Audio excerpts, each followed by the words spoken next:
something we all need. Gotta have it now if you wanna succeed. Striving, surviving, that's no doubt. Sticking together, we gon' find a way out. So all you young people, give it your all. So all you young people, give it your all. So all you young people, give it your all. So all you young people, give it your all.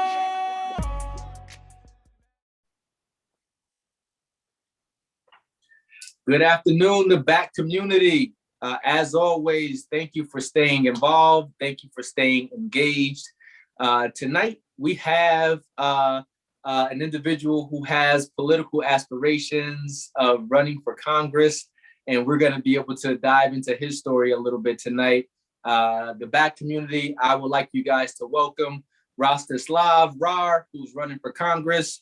For all purposes throughout tonight's interview, I will be calling you Slava for the rest of the interview because it's definitely going to be easier for me. But thank you for opening up your time and schedule to be interviewed on the BAC community. Thank you for being here today. Thank you so much for having me. As I just told you before we started recording, it's really an honor to be here, and I love your show, and I'm very excited to do this. So let's get into it. Okay, all right. I like the way you do business. Well, the very first thing is, for those who do not know you in the Capital District area, I know for the area of Congress that you are hoping to actually secure in that position, you're going to be overseeing Albany, Schenectady, and Troy, correct? Yeah, and that not just Albany, Schenectady, Troy. The district actually goes all the way up to Saratoga, and it goes into Rensselaer County, and it goes all the way down to Ravenna, and it goes all the way out to Amsterdam. However, we are in a process of redistricting right now, so they're going to draw new districts. So it's actually not certain what district we are all going to end up with, and if Paul Tonko, who represents the 20th district where I'm running, is still going to be part of the Albany district. So it's possible that, because he lives in Amsterdam, it's possible that he'll get split away. But I'm sure that we'll still be in the same district because we both live in Albany. So. Okay.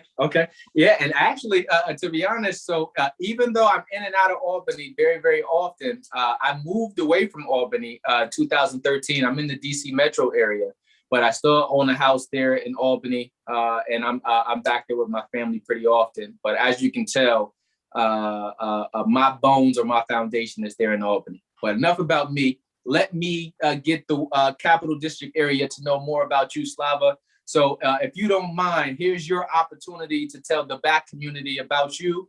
Let me know who you are, what you're doing, and what kind of work you do, sir.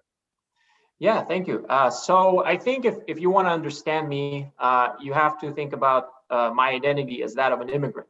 So I was born in 1989, and I was born in Siberia, in the southern Siberia, and it was a time of that was really difficult for Russia. People in Russia didn't have food. Our government fell apart. My father was a scientist, but he wasn't getting paychecks. My mom tells stories how we had to split an apple 3 ways between her, me, and my dad. It was a really difficult time. So my family decided to immigrate.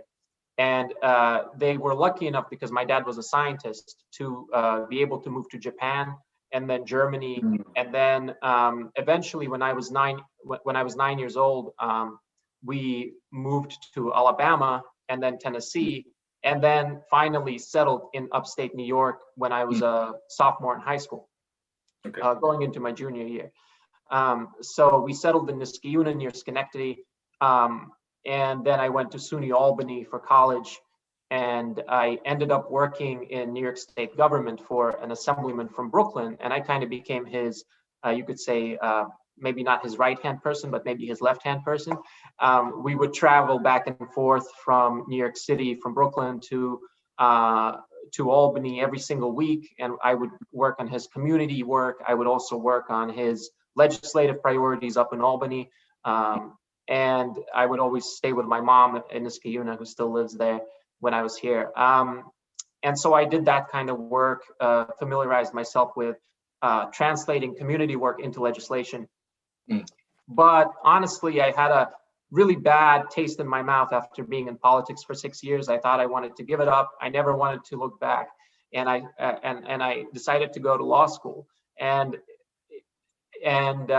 So anyway, I went to law school at NYU for 3 years, and then after finishing, started doing nonprofit work with immigration, and that's when Trump came into office. Well, around the time I started law school, actually, but he was still in office when I got my first job out of law school, and I saw how the type of work I was doing at that time was trying to push back against some of his more draconian immigration policies. So if you heard of public charge, he'd try to make it really difficult for people to come into this country, to immigrate into this country. It also personally affected me because my grandma still lives in Siberia and has dementia, and my family hasn't been able to get her to the United States because of our draconian immigration laws.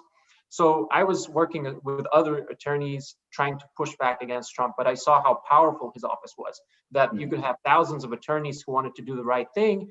And yet, because you had a powerful executive and an inactive, useless legislature, you had the situation where people were getting hurt, and no matter how many attorneys you put on the other side of the equation, you couldn't make progress. So that's when I realized I wanted to actually go back into policymaking, go back into politics, because I felt like I didn't really have a choice. Earlier when you said, you said something like, you feel like I have an aspiration towards political office, but I don't view it as an aspiration. I view it as a lack of choice. My family left Russia because they didn't have a choice. They could have stayed in Russia and tried to fight back against the government and the regime there, but it would have been risky. I mean, they could have lost their lives. We see journalists in Russia getting killed all the time. It's not a safe situation if you want to be a political actor. But with Trump, it felt like I also didn't have a choice, especially when he did so many things wrong. But with the pandemic, the way he dismissed the pandemic as a non-issue, as something that's just going to go away, when it was so obvious about the dangers of this disease. And having a president like that, it made me feel like I didn't have a choice. I had to run. I like that. And actually, just to circle back on some of the things that you said, one, having the ties to Esquiuna, my brother and his family live out in Esquiuna now. And then hearing that you went to UAlbany and then started to work for one of the politicians there. My wife did the same thing. She went to UAlbany for undergrad.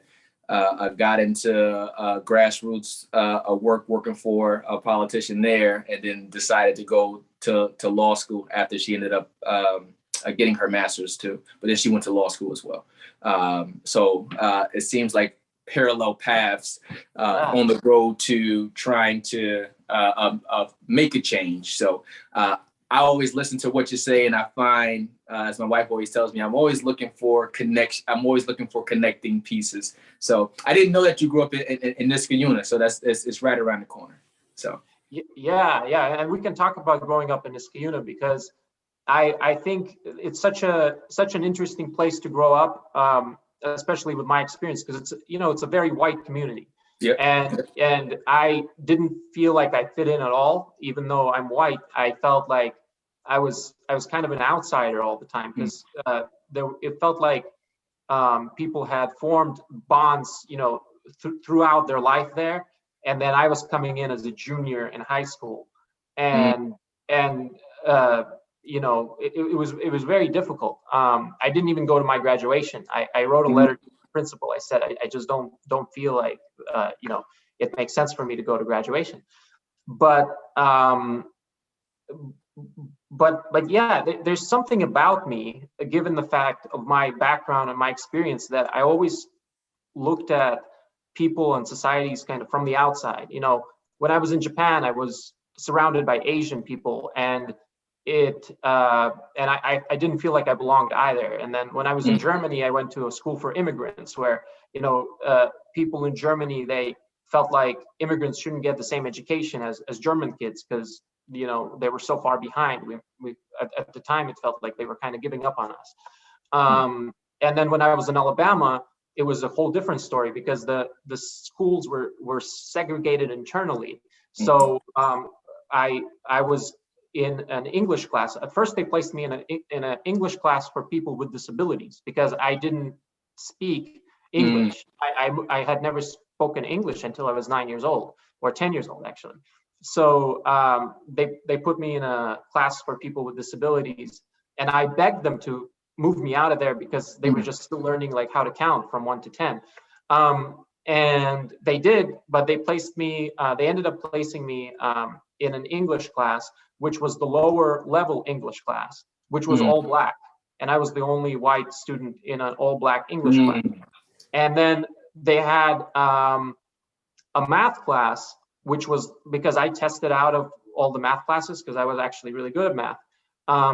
They placed me in an all white math class. And it was kind of just incredible for me to see, like, and try to make sense of how these systems work and how I'm part of it too, because I'm like existing within these systems. And I guess at the time I didn't know what systemic racism was, but I was part of it kind of. And how it's different, and how it's different for different people. What I love about your story was that you were uniquely placed in so many different atmospheres, and one in which you didn't identify as your place. So you're around all black people, you're around all white people, you're around you're in Japan, you're wherever you are, is like you said, there's always a place where you feel like you didn't identify with where you were. But I also think that gives you a lot of other qualities that a lot of people may be missing too, and having the compassion and sensitivity for ethnicities and different cultures, you know, and it really breeds a different type of person. So I'm looking forward to see how that has shaped you, and how it has shaped you and how it has governed what you ended up getting into. So if I could just respond to that, that's exactly right. So I do Airbnb. People come to my house to stay here in one of the bedrooms that we rent out to make some extra money, and because I just am very social, I love talking to people. And recently I had a guest come, and at first my first impression was he looked like a hippie. He had really long hair, and he seemed to be like really cool. And so I proudly told them that I just came home from a protest to ban tear gas in Albany. I don't know if you remember that. That was a couple of weeks ago. There was a big protest in front of City Hall to ban tear gas. So I told him, I just came from tear gas. And he looked really kind of upset with me. He's like, why ban tear gas? Like, it's tear gas, you know, in his book, there's nothing wrong with tear gas. So I realized he was actually really conservative. So we started talking about these issues of policing and issues of Black Lives Matter. And I was able to kind of understand where he was coming from, because I remember telling him, I said, if I had stayed in Esquiuna, if I had never left Esquiuna, if I had grown up in Esquiuna, and my whole life was surrounded by a police department, which felt, I mean, they never bothered us. At least it felt like, even perhaps it felt like they protected us. So if you grow up in the suburban area like that, and you're never exposed to any kind of other experience, of course you're not going to get the idea that police can be racist or are racist in many communities. And he was like, once I told him that, he was like nodding. He's like, oh, okay, I get it. Or at least I see where you're coming from. Okay. And I think, to be honest, you know, that's the balance, or that's the starting point. I'm not going to say balance. That's the starting point for any type of change, to be able to have a conversation, to be able to dialogue on those differences, because it's a lot of things that like are unspoken and we never really talk about. And that's one of the things that I do love about what happened in 2020 after George Floyd's death. It did force us to talk about things that we all knew existed. We all knew about institutionalized racism. We always knew that different people get treated differently, but we never really addressed it as a country in ways that we see it being talked about now. Some is just routine, and it's not really changing some people, but for people who are genuinely interested in the conversation and talk, it has allowed us to have a conversation around and understand how race does matter in a place like here. So, but yeah. Yeah, I think these types of conversations you have to approach with empathy, and you have to try to figure out where the other person is coming from. And because in this particular case, the whole reason this person had this worldview was that he was coming from a suburban environment, and he had spent his whole life within a suburban environment. For me, being able to tell him, hey, I would have thought exactly the same thing if I wasn't exposed to other experiences, that made him start to think a little bit. I agree. I think in 2001, I might have had a similar experience. I think I told you off air. It was like I lived in Morocco for a while as I was studying abroad and studying Arabic. And that was right after 9/11. So a lot of people had their stereotypes or their thoughts of what they thought the Arab world was like. And here I am, a kid from Albany, New York, that grew up in Arbor Hill. I'm now here and I'm telling everybody how beautiful it is, and the experience in Morocco was life-changing for me. And you'll see me come back and I interact with. I got friends from Yemen, from throughout Morocco, and it's just like you take an experience, and the experience can really shape you and inform you in ways that just hearing about it through rhetoric can't, and it won't. So but yeah, but don't worry, I'm gonna try to dissect more about your story too. I'm gonna hit you with some of your formal questions because it seems like you and I are both talkers, so we can go down this path. So I want to make sure that I give the back community the opportunity to understand what you're running on, who you are. And different things like that. But I also want to allow people to see your humanity, which is what you're already explaining to us in your background, just explaining how you've been through all of these different places and how it enables you to empathize with it because you've had similar experiences for you. So, but yeah, I like it. Let me see. Outside of campaigning, what is something that you're most passionate about?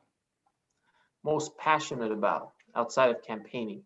I feel like I'm passionate about a lot of things, but one thing that's been a lifelong passion of mine is soccer.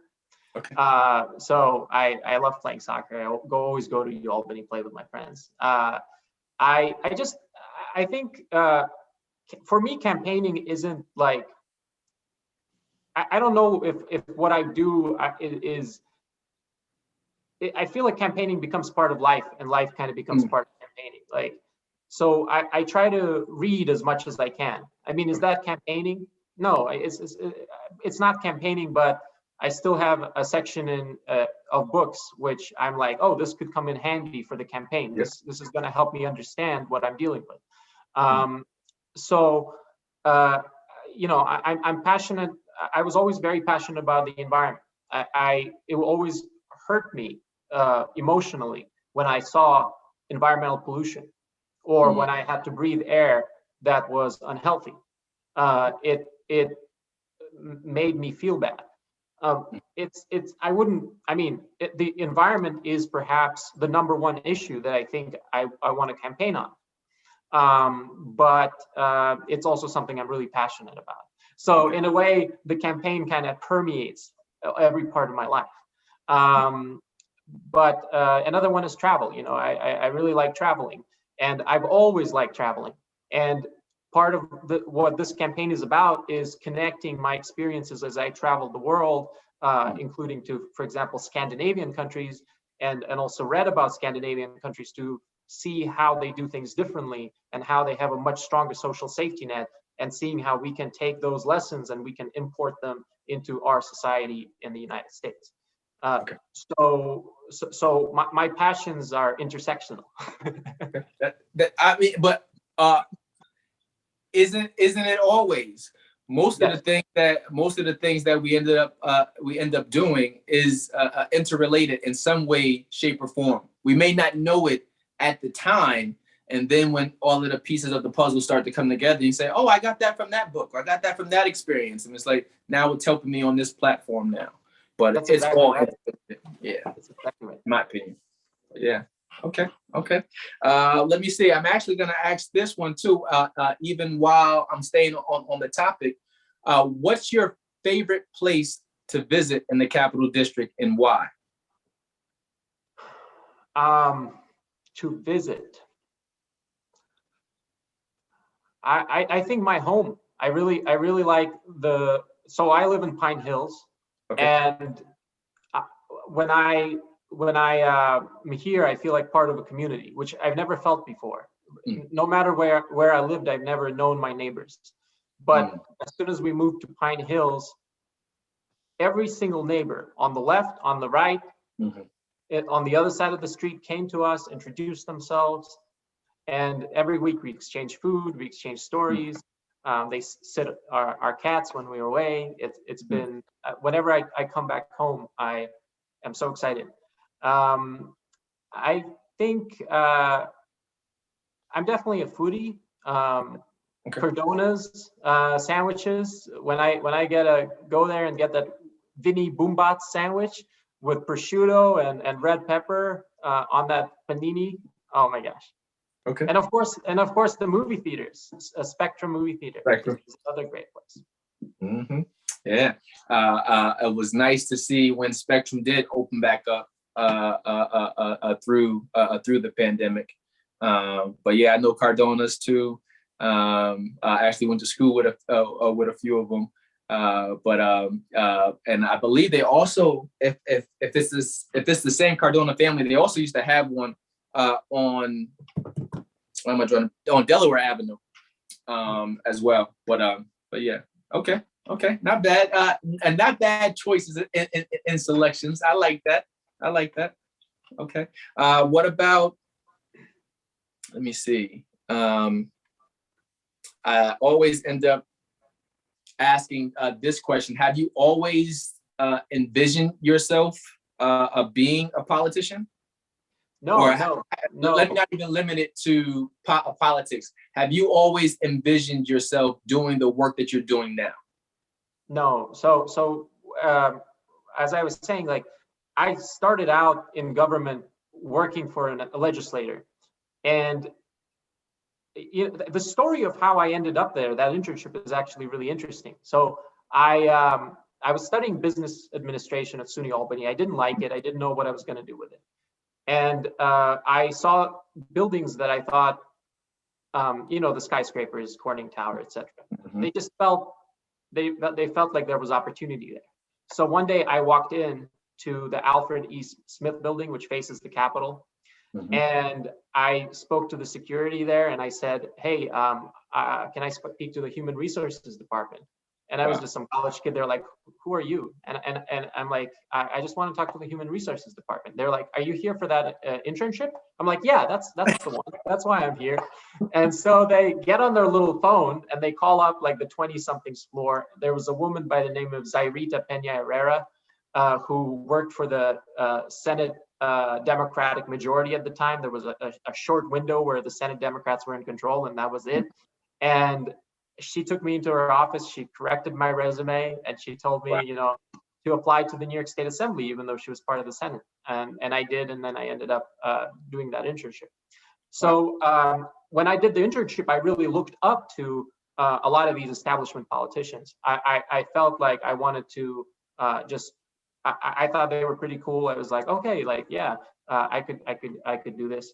But then I think with time, I realized that nothing was getting done. It was like they were kind of in a bubble of their own, and they didn't really understand.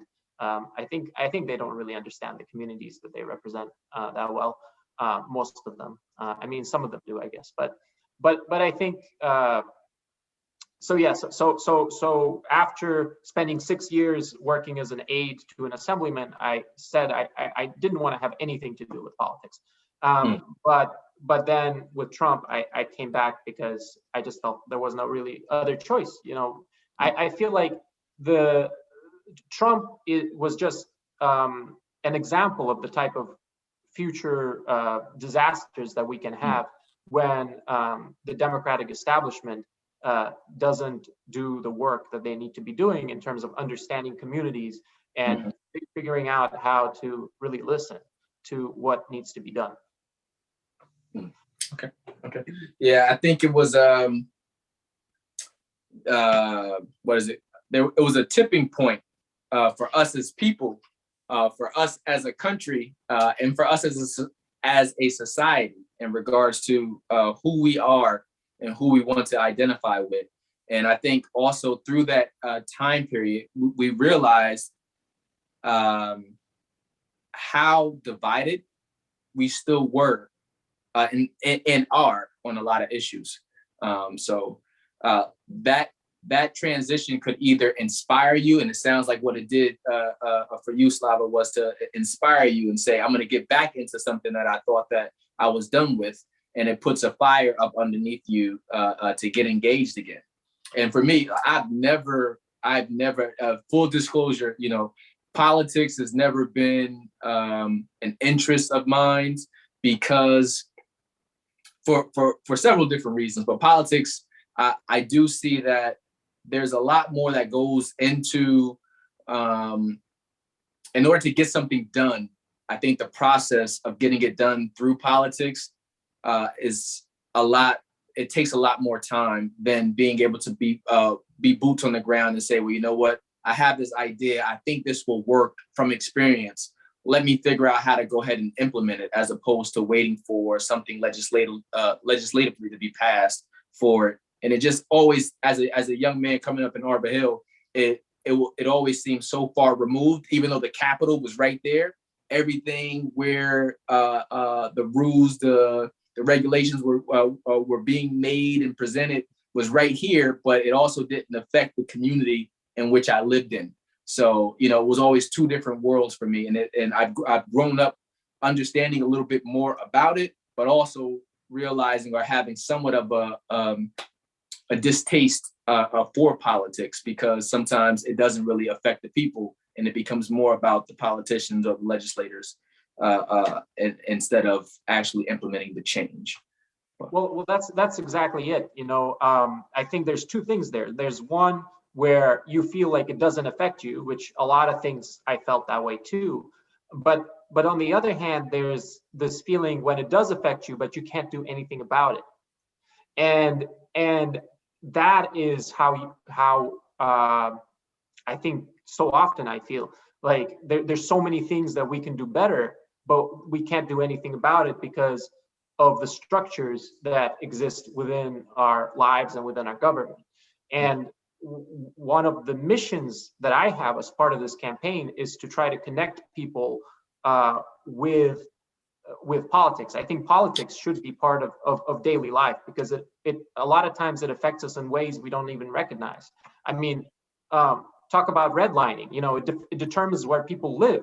It determines how our communities are structured. So we can say it doesn't affect us, but it has affected us. It's affected our ancestors. It's going to affect our children.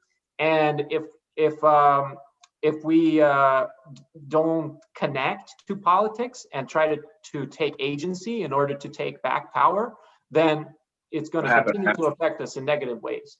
Correct. Yeah, it's still going to happen one way or the other. It's whether or not, if you're a part of the change and you're in the rooms to speak up and to advocate for it, or if you're just going to allow the things to happen around you and ultimately be blindsided as the changes are being implemented that affect you 2, 3, 5 years, 10 years down the line. So, yeah. We live in a country that's supposed to be a democracy where people are supposed to have one person, one vote, but we have people who have money, who have millions of votes, because they can leverage their wealth in order to keep the system as it is. So as an attorney, when I graduated from NYU, I graduated with $260,000 or $280,000 in student debt. And same did all of my classmates. And they had a choice to make. We all had a choice to make. Either we go into corporate law and help the 1% get even wealthier, or we go into try to go into nonprofit and type work, and then we have to do for 10 years work for very minimal wages, and always have this debt always hanging over us in our young adult lives. Or we can just say, we should do a debt strike and not pay back the debt, and try to take political action. Well, I went with the latter of those three. but but you see what's being created when you have a system where people who go into law schools, into universities, who graduated, who don't have parents who are millionaires, then have this incredible burden. They're indoctrinated to go into corporate law. Most people, or into the corporate world. Like if you're a business major, you go and work for a corporation. If you're a lawyer, go work for a corporation. Oftentimes it's people who do the best in their studies, who do extremely well, who end up doing those things. Yep. And then, the system perpetuates itself, right? Because they get their big paychecks and they're like, okay, well, I can get used to this. And then they keep doing the same thing over and over again. It's continuing helping the 1% get wealthier and wealthier. And I don't even like talking about the 1%. I just use it as a shorthand because I think it's really maybe the top 10% or 20% are very different from the bottom 10 or 20%. But in any case, I think there's lots of these little things where it kind of keeps moving forward, not because anyone is malicious or is trying to make it work this way, but just because it's kind of path dependency. It started out this way and is going to continue this way until somebody changes it. Exactly. It is a way of life. It is the way things have always been done until you start to get people from this generation now who will say, there's other ways, there's other avenues to do it.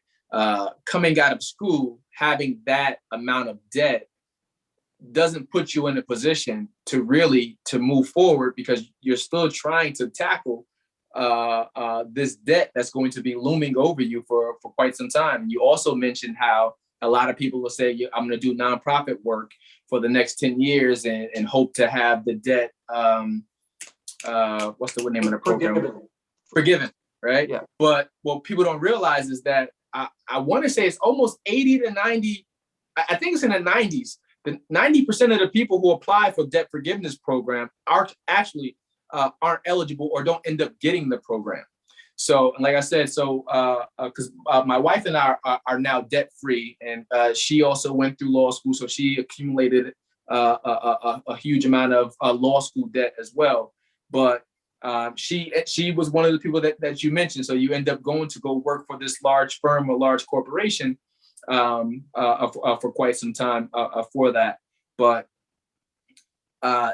most people don't end up landing in those positions that will actually allow you to make enough money to repay that debt for that, because you have to be in the top percentage of your class to be coming out of school automatically with a guaranteed job and stuff like that.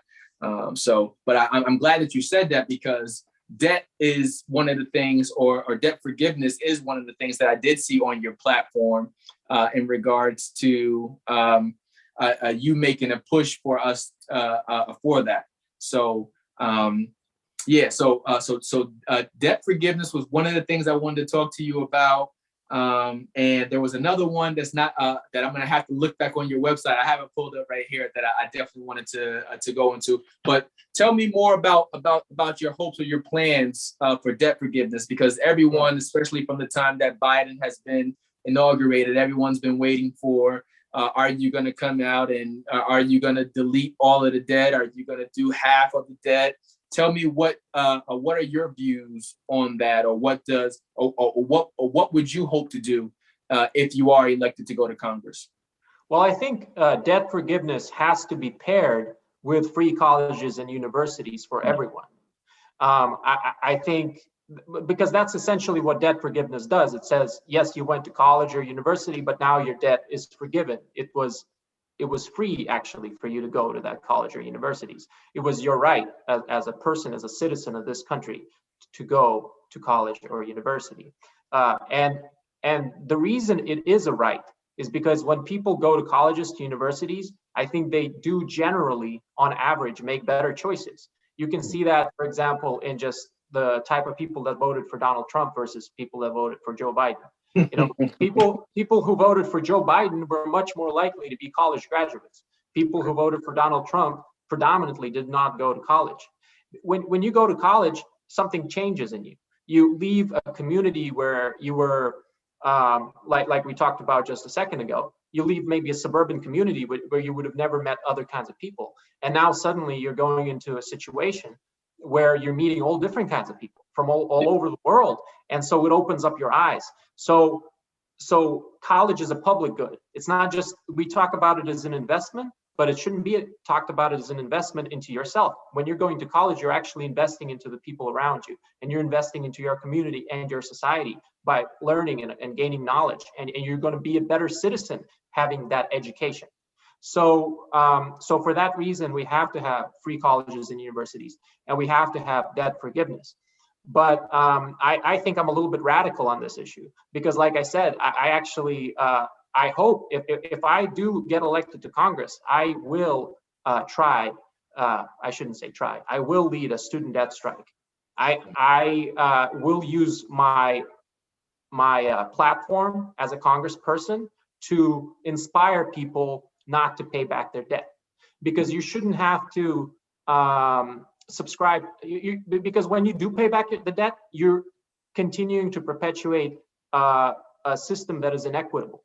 Okay. When I talk to young people and they're trying to decide where to go to college, especially when they're coming from poor families that can't afford college, or even middle income families, because college is so expensive, they can't afford it either.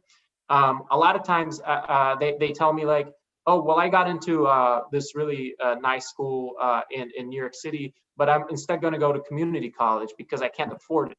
Well, what does that do? Because a lot of those people are people of color, for example. So then what ends up happening is that people who are minorities are not getting into schools where they can make the connections to become the leaders of tomorrow, because they're afraid of incurring debt that their parents can't pay for.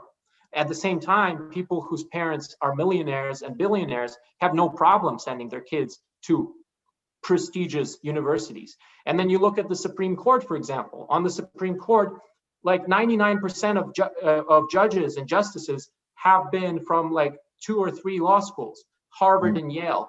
So unless you're in Harvard or Yale, you never get a chance to even get on that court. And then we end up getting these kinds of rulings where they basically strike down Roe versus Wade and allow abortion laws, which should never be able to go forward, to go into effect.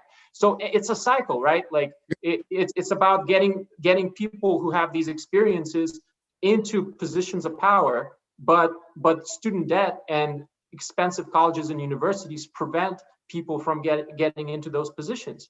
And then we have these policies which continue to harm groups of people. Okay. All right. And you know what? I'm going to challenge you on that one too, because yes, school is very expensive, and in a lot of ways it's more expensive than necessary. Right. But the other part of it is being able to make good and sound decisions. And it's a financial literacy piece to it, too, that normally affects a lot of colors or communities of color. Right. Because the financial literacy piece. And one of the things that I learned also coming out of the school of Dave Ramsey was this guy, Anthony O'Neill, and he has a book called Debt Free Degree. And he just talks about how the college process itself doesn't just start in your junior year. And it was just like, being able to start preparing our kids, that process actually starts as early as 7th, 8th grade, and to be able to start to expose you to different things. But a lot of times we don't have the resources, we don't have the money to get those additional preps or exposures. And that's the piece that ends up harming us the most. But I always say that the financial literacy piece or the financial literacy movement that's going on right now, not only for debt-free, but teaching people how to invest and teaching people how to manage their credit and stuff like that. The financial literacy piece also affects your decisions on whether or not you want to go to school and what kind of debt you end up accumulating as a result of the schools that we pick. Yeah, I don't disagree with that. I think financial literacy is extremely important, and it's important to teach kids about financial literacy and how to what kind of debt is worth taking on and what kind of debt isn't worth taking on. When it comes to education debt, it's such a vital part of our life. You don't really know what you're going to get in return, but when you're in high school and you're making that decision to go into expensive institution, you don't really know what you're going to get from it when you come out on the other side, but yet you have to make the decision now. I just think, like I said, it's a public good. It's something that makes everyone's lives around you better. And the more people that our country has that are more educated, the better we will do as a country. And so people have recognized that. That's why the government pretty much gives unlimited debt to anyone who wants to go to college if they're a citizen, right? So in some ways we do recognize that people should have these opportunities, and it makes us stronger as a country and as a society.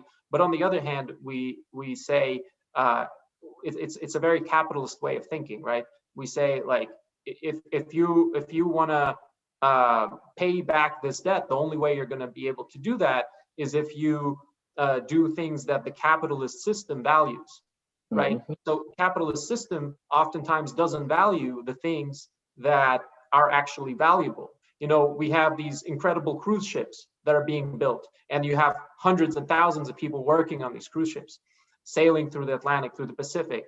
Is that adding value to us? Is that stopping climate change? Is that helping us avoid nuclear catastrophe? Is that making us more healthy, more sustainable? Is that actually making us happier? Or is that just helping the top 1 or the top 10% get a nice holiday vacation? Well, I think it's the latter. And so yeah, I think capitalism isn't the right way to decide what is good for our society and what our society should aspire to. Okay. I think that I would have to agree with you on that, and that that should not be the end all or begin all in regards to capitalistic views, but that is the world that we live in, and I think that part of figuring out what your contribution or what your purpose to the world is going to be is also first sustaining yourself and your family. And how we get to that point matters.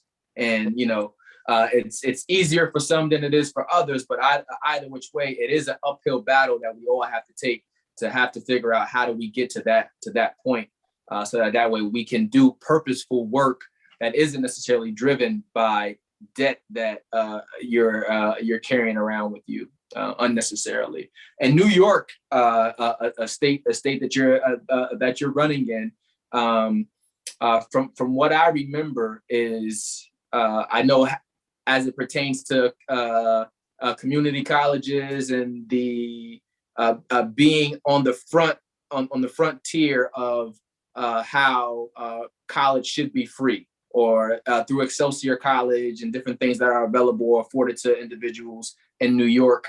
So I'm happy to hear and to see that is something that is near and dear to your heart, both from personal experiences, obviously, but for what you see it or how you see it affecting the communities that you will be representing ultimately.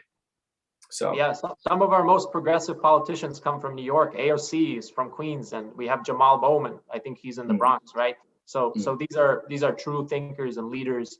And I one of the reasons I was inspired to run this campaign is because I hope to follow in their footsteps. Nice. Okay. Well, I'm also gonna give you this question too, because it's also an issue that's near and dear to my heart, and it's something that plagues the Capital District area. especially certain communities within the capital district area. Maybe not Esquiuna as much because it is predominantly a white community, but there's other areas that are heavily plagued by it. So how have you been impacted by gun violence in the capital district area, and what are your views or what are your hopes as it pertains to bringing about a change to gun violence in the area?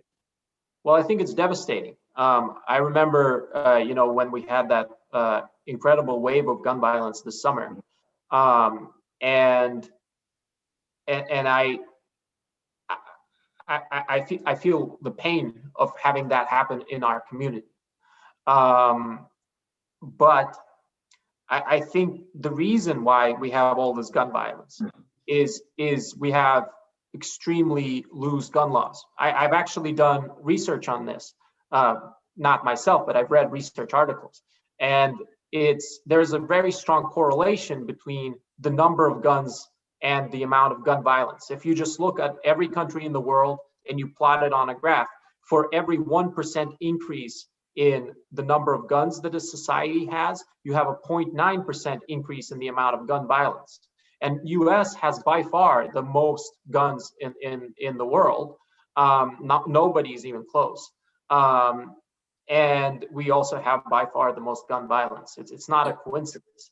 I think that we have to tackle the issue of gun violence in every way that we can. So some of the things that are more practical to start with, I think, are things like Australia has done, where they've implemented really strong gun buyback programs. I think it's okay to pay people to give up their weapons and give up their guns, because guns are they're like a pernicious virus. They have this ability to, if you know your neighbor has a gun and your other neighbor has a gun, you feel like you have to have a gun too to protect yourself from their neighbors. The more people that have guns, the more people feel like fear, and they feel like they need to protect themselves from the other people in the society. So any kind of action that's going to really address gun violence has to address it on a large scale. It has to get guns out of everyone's hands, not just guns out of this community or that community, out of every community, right? So gun buyback programs are one thing. Another thing that some people have been pushing for that I agree with is putting liability on gun manufacturers for deaths that their guns have caused. If their marketing practices get the guns into hands of people who then go on to commit crimes, and the victims should be able to sue the gun manufacturer to get compensation for the harm that the gun has caused. I think, and I should have started with this, like the gun itself is an instrument of death. It's an instrument of destruction. I think we have to recognize that the gun for what it is. It's like its essence is to kill. It was invented, it was designed to take life.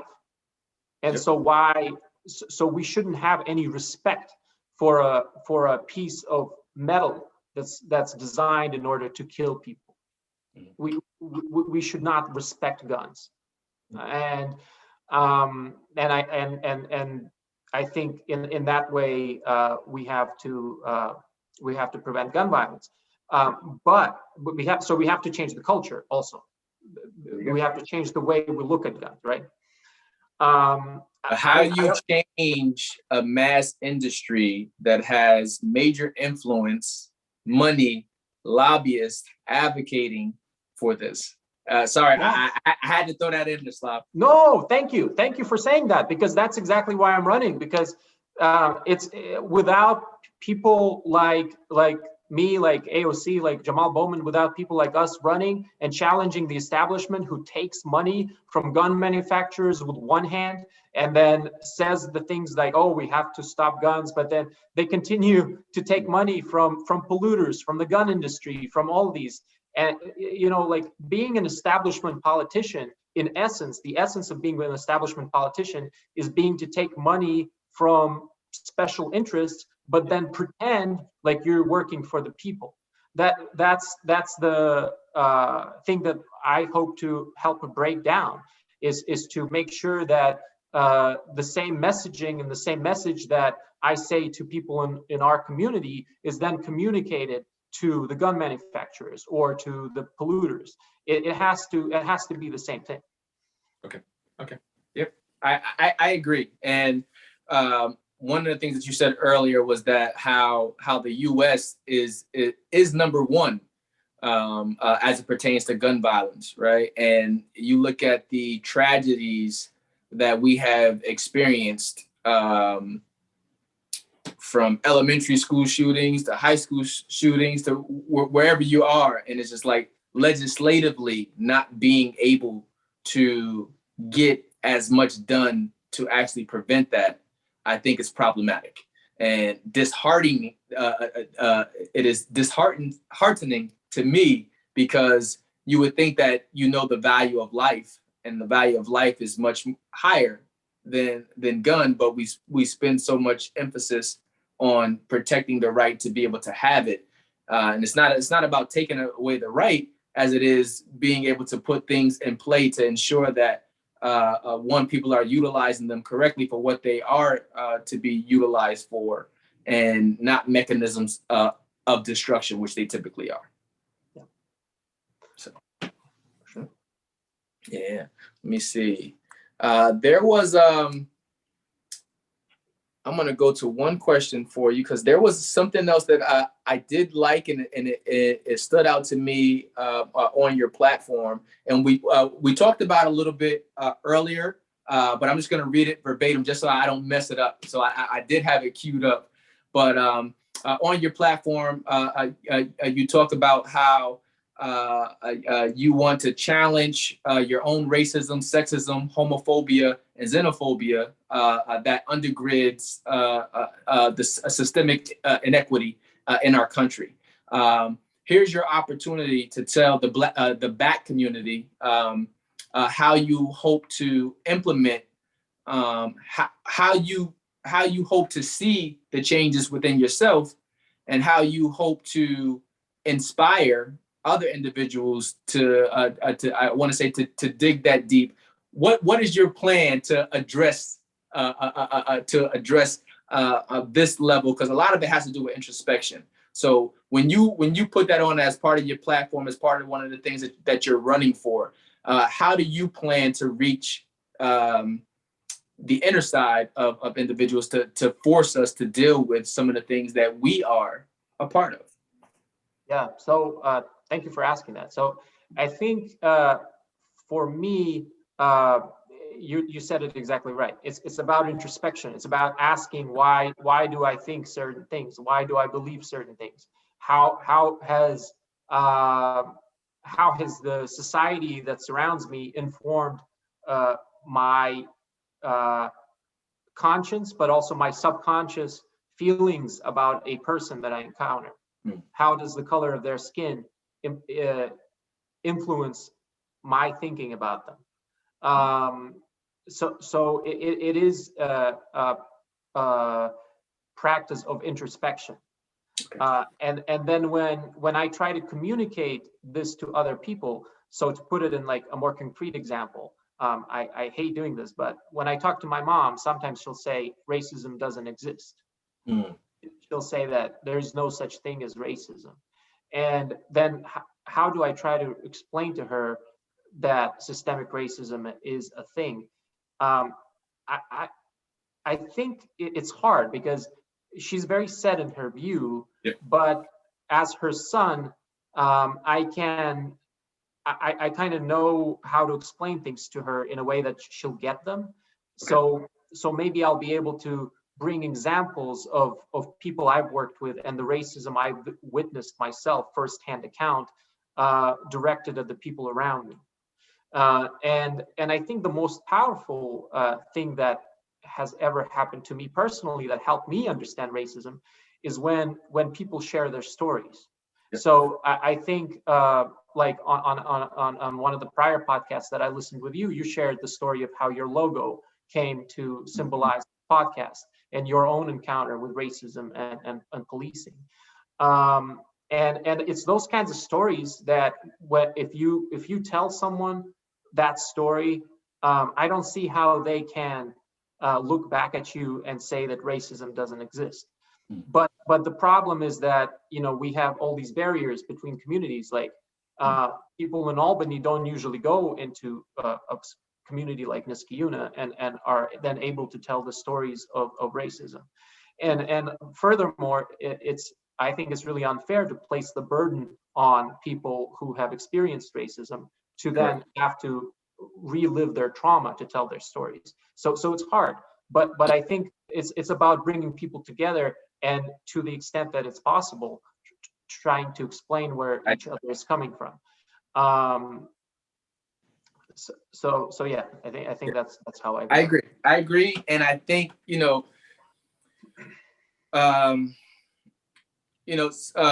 and I'm probably gonna get beat up for saying this too, because I think some of the onus goes on both sides.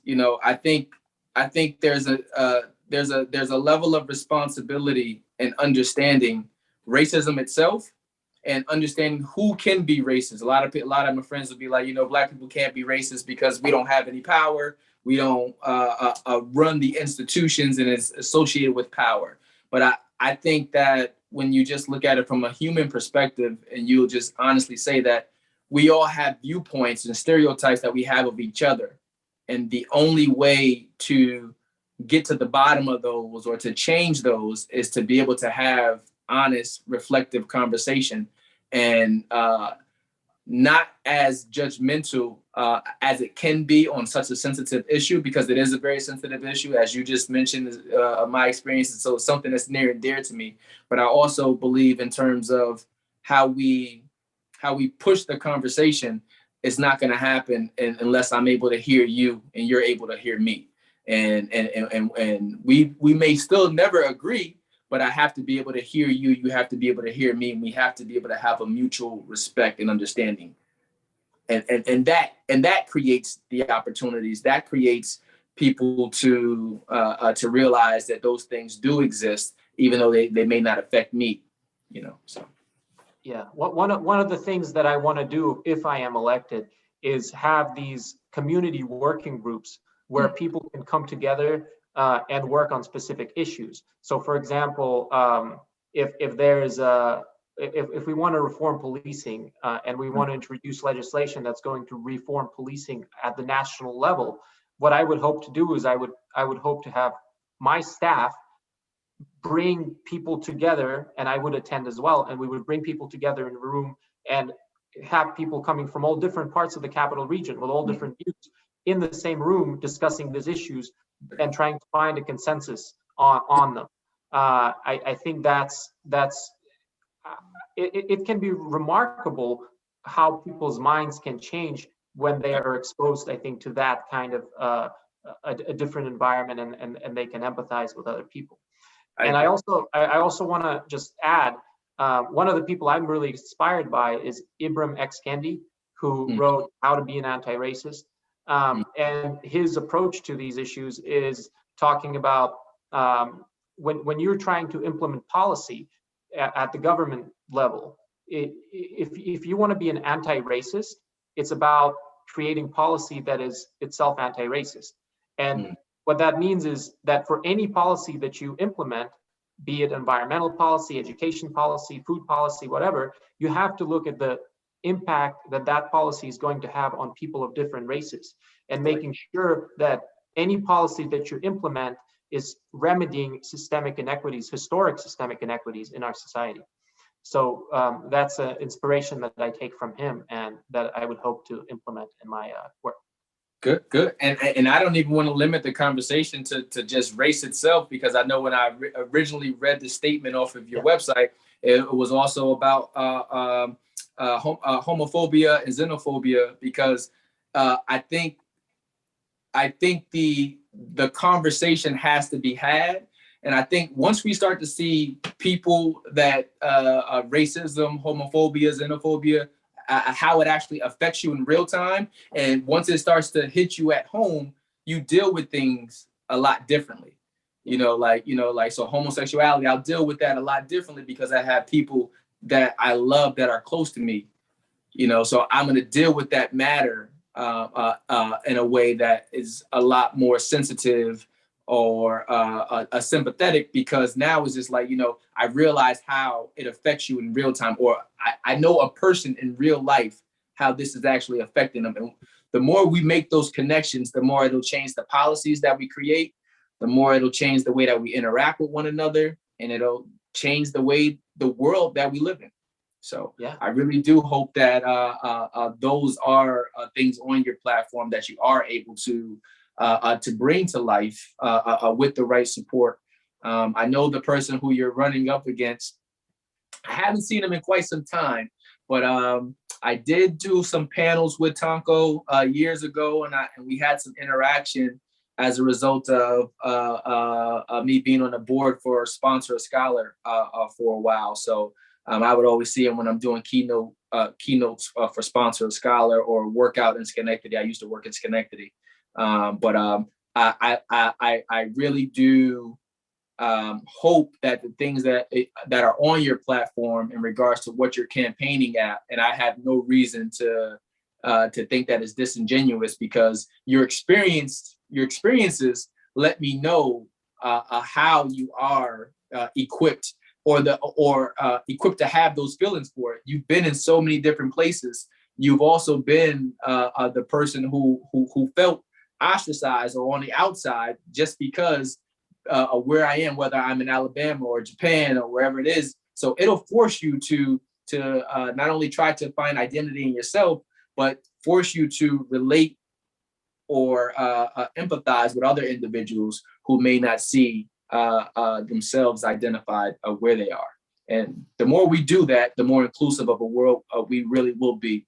People always say New York is the melting pot, or America is the melting pot, but a lot of times it's still segregated. It's still people identifying with who they feel comfortable identifying with, instead of challenging ourselves to learn more about other people, other cultures, other genders, whatever it is. So, that challenge ultimately is a challenge that we all have to ask ourselves. That journey of introspection is a journey that we all have to put ourselves on.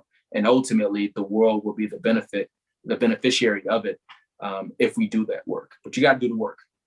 Yeah, nothing happens with everything you said, and thank you for bringing that up. I think again, all these issues, they coexist. They're all intersectional. They're all within our society, and we need to address all of them. And I know I focused on anti-racism in my comment before, but I think anti-sexism, anti-xenophobia, anti-homophobia, we have to address all of that. Just even talking to people in our community, I was actually surprised by how much sexism, for example, there is that I just didn't expect, I guess. But just hearing people, even people who were conservative, telling me that, the other day somebody came to my house and asked me, where's my husband? Because he's the owner of the house. They assumed that her husband owned the house.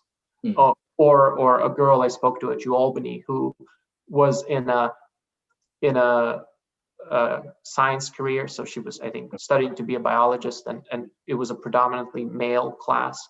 And anytime she had an opinion, nobody seemed to take her seriously because she was a woman. It's incredible to me that these types of things are still so overt in our everyday lives. And I'm not even talking about things that are more covert, that are a little bit under the surface, that we might not even notice every day. Mm-hmm. Yeah. No, I mean, it's if you're looking, it's there. You don't have to go far to find it.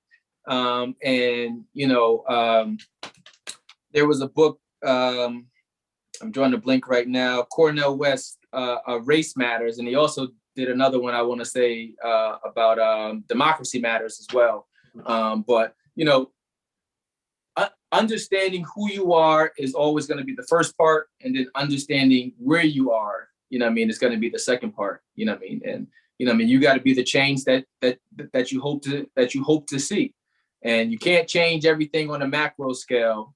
In my opinion, it always starts grassroots, which is what you're doing, which is what you have been doing, trying to make the connections and getting people to identify with who you are and trust in what it is that you're doing. And I think a lot of time for people who are not in politics, there may be an additional judgment or burden that we place on politicians, hoping that, you know, you can come in and you can fix everything and you can correct everything, or you can deliver on everything that's on your platform. And I think Obama was even scrutinized a lot for that, because, you know, they'll say, well, you know, you didn't come in and you didn't do all of the things that I hope that you had done, you know. So there's always going to be that extra level, but just trying to stay as true to your core as possible. But I think us on the outside have to have a realistic expectation that just because I want it to change doesn't mean it's going to change. I can still fight for it. I can still advocate for it, but how we get to that may look different than what you expect. Yeah, and I agree with that. But I think what I want to see from politicians is a different approach. You know, it's not just about going to Washington and voting for something.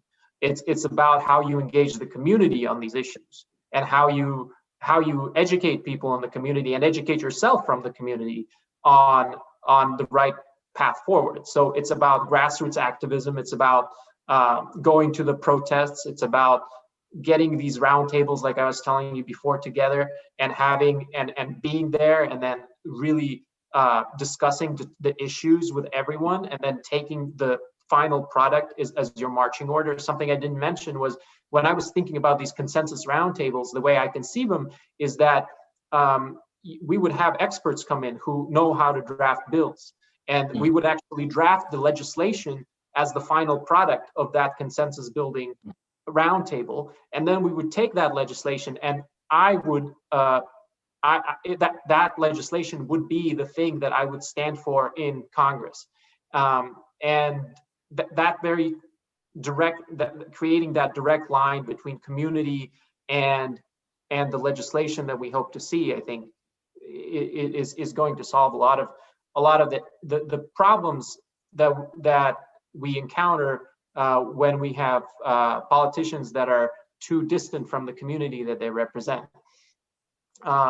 It's I don't fault Paul Tonko or anyone else who is part of the Democratic establishment for their way of doing business, but it's just that the system encourages that type of politician to take shape.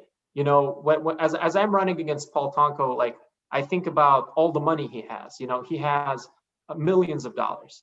He can raise millions more if he wanted to. And the reason he can raise all that money is because he is very happy to take money from special interests who are directly opposed to the interests of his community. And so of course the system sort of encourages you to do that, because we live in a country where capitalism and politics are kind of go hand in hand, and our election laws are not designed in a way to make that stop, right? And our voting laws are gerrymandered in a way that dilutes our voting power in cities and increases the voting power of people who live on farmland, for example. So you know, we live in so I guess going back to it, I don't fault anyone personally for their decision that they make as a politician in office, but unless we change that approach, we're not going to be able to tackle things like climate change, because we're just always going to be stuck between the power of money and what is good for the people. Okay. All right. Well, thank you for that. And Slav, I'm gonna hit you with two more questions before I let you go. One, I know I said it to you off air. Anywho, thank you for extending your time to me today. I know you got a trip coming up as soon as you leave me. But I'm going to hit you with two more questions before I actually let you go. And this one here has been a really, really good one that I asked on season 2 of the BAP community. I want to see what it means to you. What does success look like for you, Slava? Wow, that's such an interesting question. I remember, I think you asking that to one of the people running in Albany for the city council, right? And listening to that show and thinking like, how would I answer that question? And now that you ask it, I'm like, what am I supposed to say now? You know, success. I've always tried to define success in my life. It's such an interesting word because success is something that you might be striving towards at any point in your life, and then success tends to change. So when I was in high school, success was making the soccer team. When I was in college or in law school, success was getting good grades. You know, and now I suppose success would mean to try to be well, actually, you know, I don't. When you recognize the kind of mammoth that you're up against, running against the Democratic establishment, you know, you can't really think of yourself as, you know, having a large shot at winning. I don't think of myself as like a likely to win the congressional race. I'll be honest with you, but I think for me, success would be getting on the ballot, because something that people don't realize is that in the 13 years that Paul Tonko has been in Congress, he has never had another Democratic opponent in the primary. And the reason for that is because our laws make it so difficult to get on the ballot. So you have to get, it says 2,500 signatures, but the reality of it is you have to get far more because they'll sue you and they'll knock a lot of your signatures out. So the target that we're shooting for is about 7,000 signatures. But the laws make it even more complicated. They say you only have 30 days to get 7,000 signatures just to get on the ballot. So is there any wonder why, you know, people never face a Democratic challenger who are Democrats, or Republicans never face a Republican challenger who are Republicans?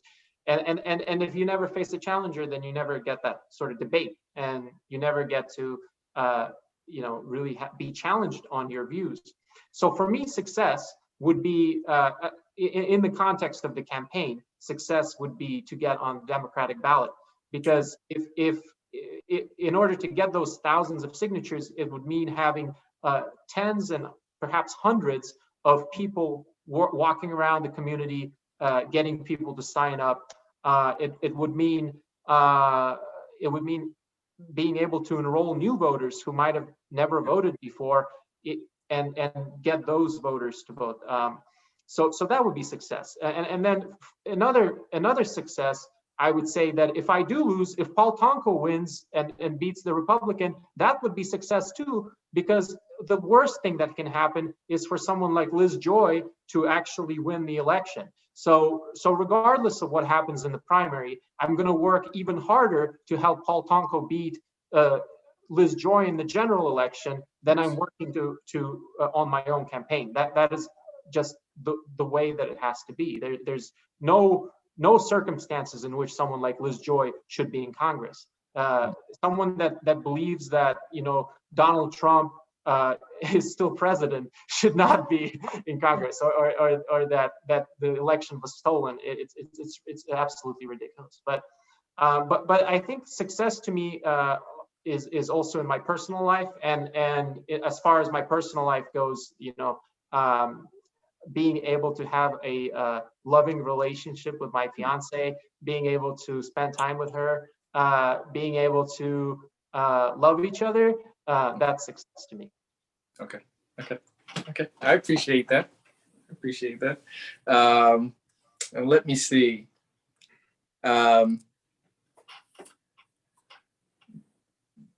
I'm going to take you here. This is my bonus question. And I want to know this question from you because you have identified as an individual who has been in several different places before actually having firm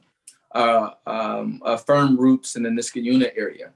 But thinking of your younger self, what is something that you wish someone would have taught the younger Slava? I think emotional intellect. I think something I learned from my fiance, again going back to her, is not be afraid to show my emotions, not being afraid to relate to issues in our lives in a way that is emotional. I recently, I'm a member of Honest Weight Co-op, and some days I stack the grocery shelves there.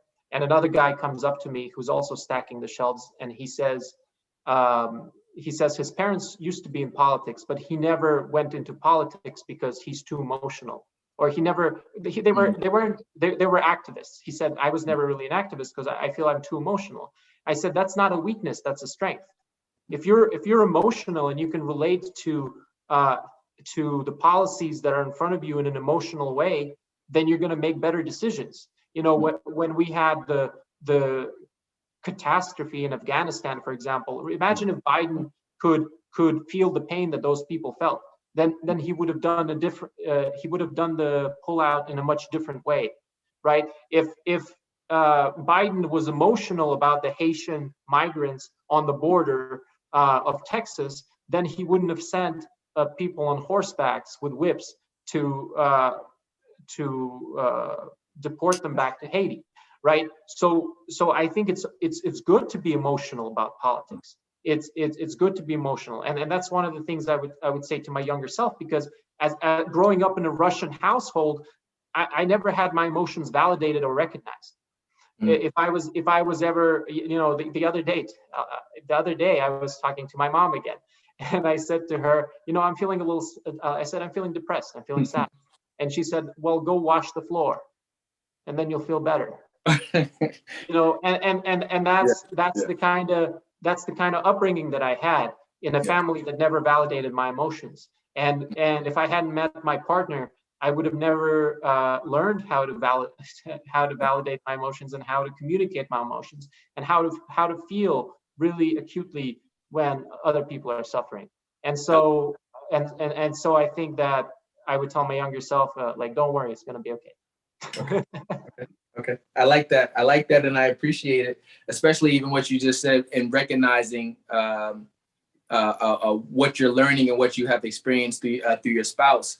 And, you know, I think in my household, it's a little bit different. It's like, you know, because I identify with my emotions. I always have. You know, I was raised in a household. My mom was a stickler for that. You know, I mean, identifying how you feel and what you feel and being able to articulate it. Right. And my wife used to say for years, she'd be like, oh, you're just too emotional. Right. You're too emotional. I'm like, what do you mean? How can you be too emotional? You know, but and what she's learned through our relationship is that, you know, there's a level of emotion that you need to have that makes you empathetic or sympathetic, that makes you have greater connections with people. But there's also a balance in it. You know what I mean? You don't want to be too emotional that, you know, everything is sensationalized and everything is World War III. And you don't want to be too underdeveloped with your emotions where, you know, you're just dismissive of everything. And I think that just as us growing as adults, especially if you don't have the tools readily in your household, you know, you have to learn through experiences of, you know, I mean, what level to give as it pertains to your emotions, and sometimes what to be a little bit more reserved. My mom used to always say, Ty, you know, you walk around with your heart on your sleeve, and it used to drive me crazy up until the point that I actually started to realize what it was. I didn't understand it. I didn't comprehend it when she was first saying it to me. I heard it, but I didn't comprehend it. You know what I mean? When I started to comprehend it, it was different. It was just like, oh, okay, you know, my emotions might have led me to say this or hit this person, you know what I mean? And then it was just like, okay, well, you know what? How do you keep your emotions, but also level off with them. So I appreciate that. Thank you. Thank you. I appreciate that. Well, listen, I know I said that the last question was my last question for you, but this is, what's your favorite place to visit in the Capital District area and why? That I asked you that earlier. I think you might have said that it was home, but I don't. Oh, you did. And yes, I said Cardona's. I said my home. You did. And okay. Spectrum movie theater, especially a nice date at Spectrum is, you can't beat it.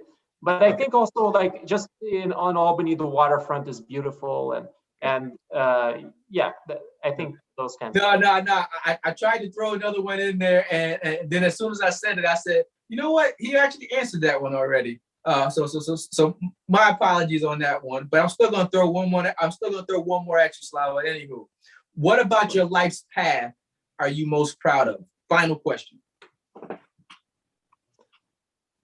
What am I most proud of? I think what I'm trying to do now is what I'm most proud of, because for the first time in my life, I feel like I know what I'm here for. Whenever I was, growing up or in college or in law school or working in a nonprofit, I never really felt like I knew what the future is going to be, and what and I never felt like what I was doing was the thing that I feel truly passionate about. But now that I'm